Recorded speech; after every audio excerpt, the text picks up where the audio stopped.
You can come in there and get yourself, tuned in, so to speak, and then uh, whether you're dowsing or just trying to dimensionally get answers to whatever's concerning you at the time, that really helps you boost and augment, what you're able to think out or Well, receive, whatever term you want to use. seems to me it's a powerful way of centering oneself. Yeah. And I'll just put my hand on your center stone there, and that's where I got it there much better than just standing, Yeah. because I'm a lot of coarse vibrations, being a man of the world, Yeah. and full of distractions. But this is a fantastic piece of work, and I'm sure it is proximal to your food forest for a purpose. I bet you it Oh kind of. yeah, the energy that come off of this, and the plants.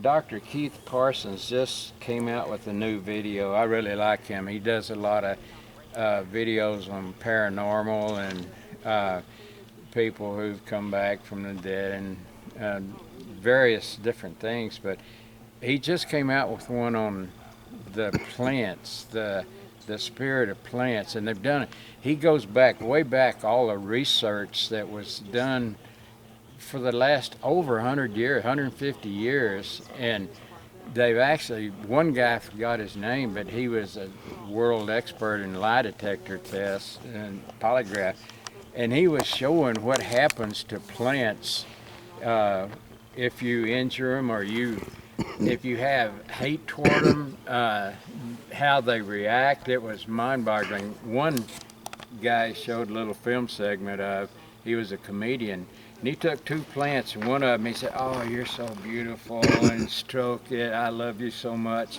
Then the one beside it said, "Oh, you're so stinking ugly, I can't stand to look at you." He did this, and abuse after abuse for 30 days. At the end of 30 days, this first plant was just real vigorous and grown a lot. That other plant was just wilted down just from that verbal abuse Same that kind of plant was plants, feeling. same location, different emotional input. And it reminds me of like the rice experiment. Same batch of rice, put it in 3 different jars. Right.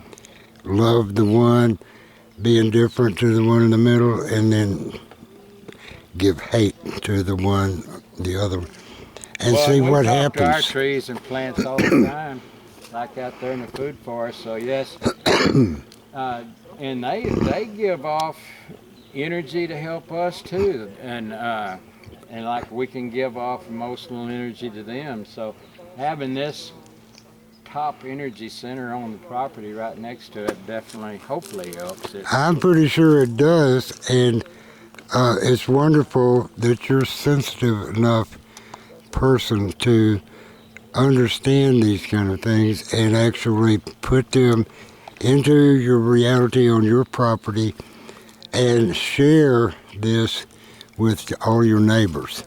Uh, Well, it's like I was talking to you earlier.